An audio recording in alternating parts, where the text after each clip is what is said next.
Good evening, John. Again, I'm going to go back and play a bonus grid for tonight. I'm going to go back and do grid number 33 as I'm making my way back. Only about 60 or so to go, a little under 60.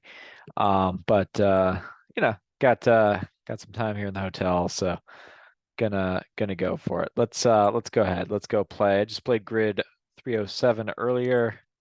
This will be grid 33. I'm gonna hit play and then I'll hit the go and away we go. Boom. All right. Gorman Thomas works. Ooh, great start. Not hitting my keys. All right, let's see. That's a Richie Sexton combo.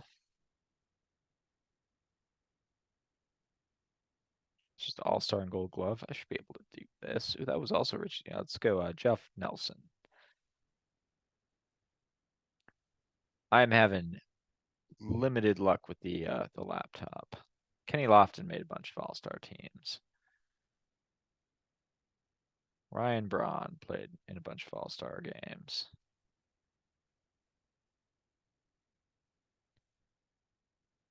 Jeter was in a bunch of All-Star games.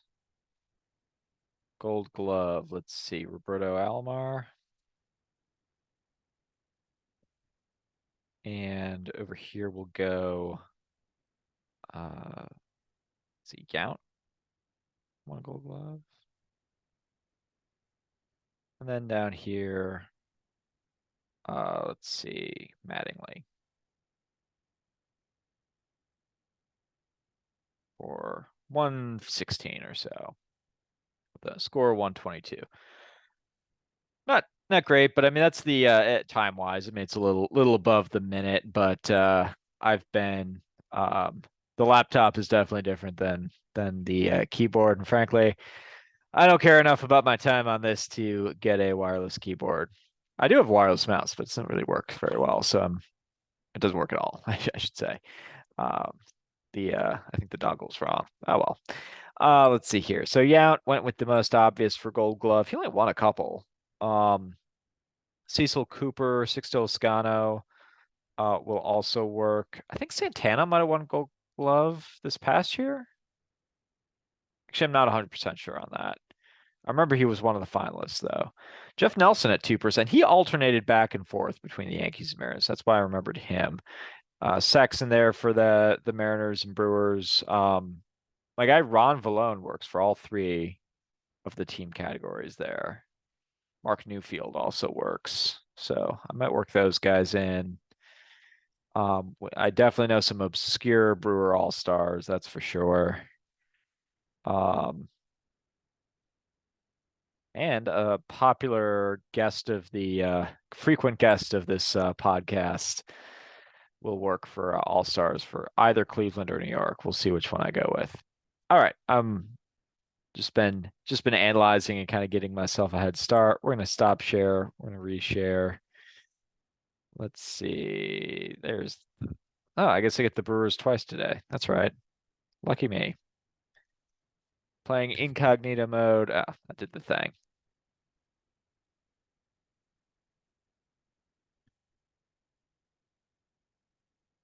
Hold on, hold on. Stopping share. Sorry. You're getting what you paid for, folks. Okay, so it's that one. We're not going to annotate. And we are going to go play grid number 33. You are getting what you paid for. I'm not going to edit this. I never do. All right, play now. And get rid of that advertisement. Plant Fitness. All right. So let's see, an obscure brewer all-star. How do we feel about, let's see, Bob Wickman is a good one. Vina works. That's a fun one.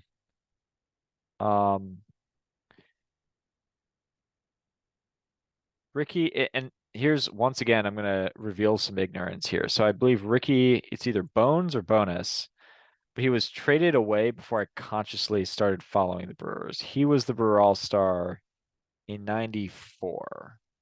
I think that'll be good for sub 1%. Sweet. And then let's see for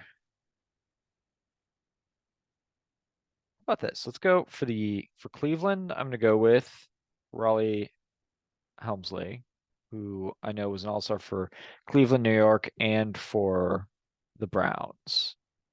I'll go with him here. And then what do we think of? I know Robin Ventura played in an all-star game for the Yankees, and that seems pretty obscure to me. It was obscure for a lot of people, so good job there.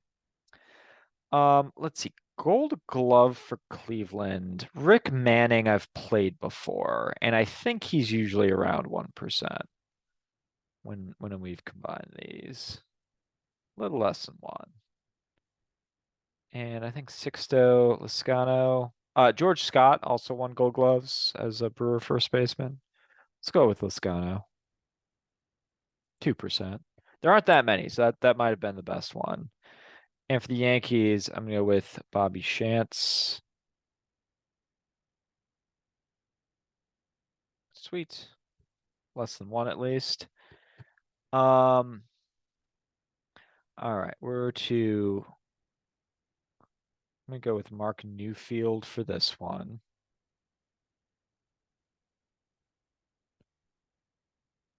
And then the question is, you've got Valone saved. He works pretty nicely for both of these. Paul Sereno will work for top left, but he's usually I've played him for Cleveland, Seattle, Tampa Bay, and Minnesota. He played for those four teams, and it seems like every combination he's 1 to 2%. Um, I don't know if I've specifically played him for Cleveland and Seattle, but I've definitely played him for like Seattle and Tampa Bay, and Cleveland and Tampa Bay, and Cleveland, Minnesota, and Seattle and Minnesota. And he's very consistently in that zone. I think Valone would be better. I think Valone would be sub one, but higher than you would think. Um, and then Valone also works for Seattle and New York.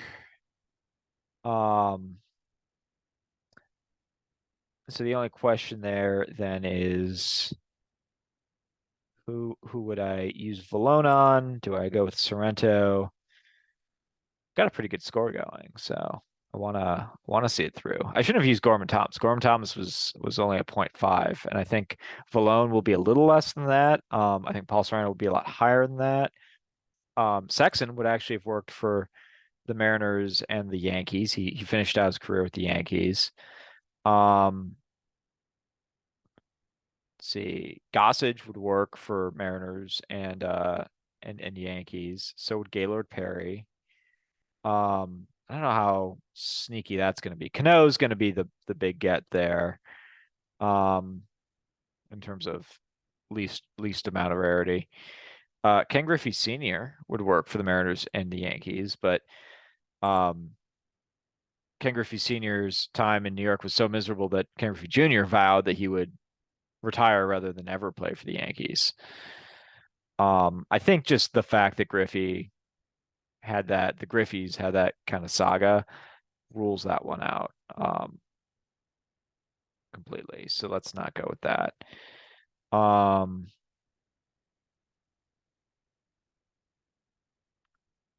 then who else would I go with? Oh, Sexton works for all of these too. Vizquel also works for the top left. But I think people are onto the fact that Vizquel played for both teams. Tino Martinez works down here, but that's not sneaky. Um, see other Mariners, that kind of ballpark range of teams. Dan Wilson, no. John Olerud would actually work down here. Actually, that might be a sneaky comp. Let's try Olerud. He's ever so briefly a Yankee. Oh, it takes a full percent. All right. Well, I'm gonna go with Valone here and call it a day. I think Valone would have been better for Seattle and New York. Point two. Rarity score of 5. I'll take it. All right. Well, that'll do it for this bonus episode. Thanks a lot for watching, and we'll be back at tomorrow. Peace.